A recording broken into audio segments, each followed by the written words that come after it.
ശാസ്ത്രത്തിൻ്റെ കാഴ്ചപ്പാടിൽ ഒരാൾ മരണപ്പെട്ട് മൃതദേഹം സംസ്കരിച്ച് 24 മണിക്കൂറിന് ശേഷം അഴുകി ദുർഗന്ധം പുറപ്പെടുവിക്കും.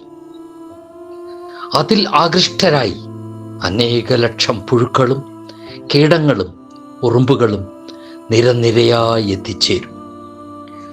3-ാം ദിവസം കുഴിച്ചു മൂടിയ മൃതദേഹത്തിൻ്റെ മൂക്ക് ആദ്യം ചീഞ്ഞു തുടങ്ങും. 6-ാം ദിവസം നഖങ്ങൾ കൊഴിഞ്ഞു വീഴും.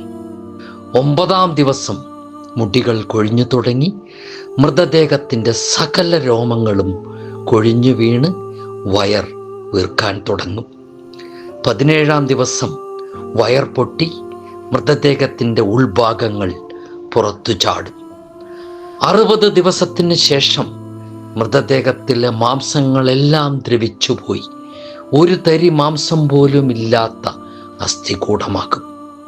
90 ദിവസങ്ങൾ പിന്നിടുമ്പോൾ അസ്ഥികൂടത്തിലെ എല്ലുകൾ പരസ്പരം അകന്നു തുടങ്ങും. 1 വർഷത്തിന് ശേഷം എല്ലാ അസ്ഥികളും മണ്ണിൽ അലിഞ്ഞു ചേരും. സംസ്കരിച്ച ആ മൃതദേഹം മാഞ്ഞു പോകുന്നു, അല്ലെങ്കിൽ പ്രകൃതി മായ്ച്ചു കളയുന്നു.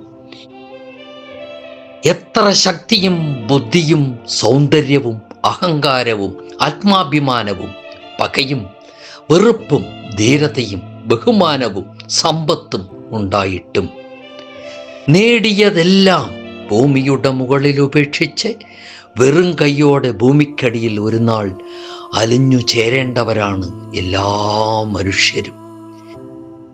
പിന്നെ എന്തിനാണ് മനുഷ്യരെ പറ്റിച്ചും വഞ്ചിച്ചും പോരാ പോരാ എന്ന ആർത്തിയോടെ ജീവിതത്തിൽ ഒരിക്കൽ പോലും ഒന്ന് മനസ്സ് തുറന്ന് ചിരിക്കാതെ സമ്പത്ത് വാരിക്കൂട്ടിയും സമൂഹത്തിന് ചേരാത്ത പ്രവൃത്തികൾ ചെയ്തും ജീവിക്കുന്നത്? ശ്വാസമൊന്ന് നിലച്ചാൽ 24 മണിക്കൂറിനുള്ളിൽ പുഴുകേറുന്ന മാംസവും കാണിച്ച് മറ്റുള്ളവരുടെ വാക്കും കേട്ട് അഹങ്കാരത്തോടെ എന്തിന് നടക്കുന്നു? നുണകൾ എത്ര തന്നെ മൂടി വെച്ചാലും പ്രവൃത്തി സത്യത്തെ കാട്ടിക്കൊടുക്കും.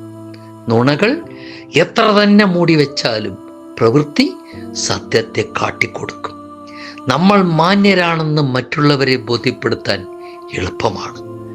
എന്നാൽ അവരവരുടെ മനസാക്ഷിയെ പറ്റിക്കാൻ കഴിയുകയില്ല. ഒന്നു മാത്രം ഓർക്കുക, തലയോട്ടികൾ ആകുന്നതിന് മുൻപ് സ്വയം ചിന്തിച്ച് ജീവിക്കുക. തലയോട്ടികൾ ആകുന്നതിന് മുൻപ് സ്വയം ചിന്തിച്ച് ജീവിക്കുക. നല്ലൊരു ജീവിതം.